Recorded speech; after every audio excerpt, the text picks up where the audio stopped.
All right. We came together today because we want to get something accomplished. If you look at the group of people up here, and we are here because we're for things. We're here because we want to get something, make something happen up here. In my case, I've been here 6 years. It's been pretty frustrating to try to get things accomplished. President Trump had a mandate. I just went through my election, and I can just tell you what people were talking about, why they were voting for Donald Trump, and why they voted for Republicans. Number one, they want a secure border. They're fed up. They're fed up with drugs. They're fed up with criminals. They're fed up with terrorists coming across the border. They're fed up with having an open border. Number two, they're fed up with inflation.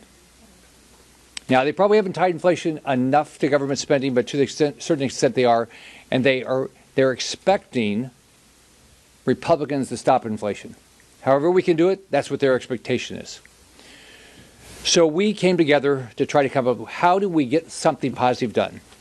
Number one, there ought to be probably a two-step process because it's going to take a while to do the things we have to do, extending the Trump tax cuts. So what should we do first? The American public wants right now a secure border.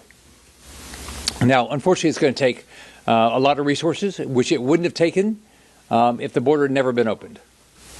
It wouldn't have taken when I came up here 6 years ago, when the government was shut down, if the Democrats had funded what Donald Trump wanted on the border. But now it does. So what do we need? We need money for more Border Patrol agents. We need more money for ICE agents to do the deportations. We need to have money for the wall, money for vessels, money for technology. Things that, just as an example, what is Biden doing by selling off steel that we could use? It's a slap in the face of the American public.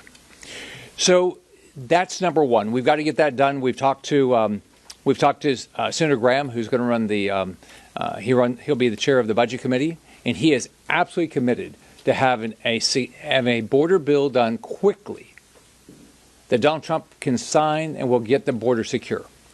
Now, the second bill, there's going to be a lot of things we all want to get accomplished. Number one, we've got to extend the Trump tax cuts.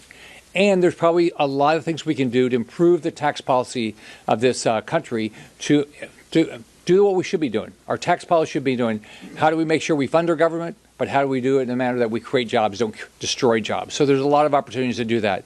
And I know Senator Johnson and Senator Lee were both involved in that process a few years ago.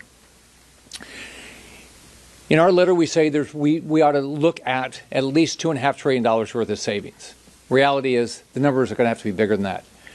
Let's think about the numbers. We've had a 2% increase in population in the last 5 years, 53% increase in funding.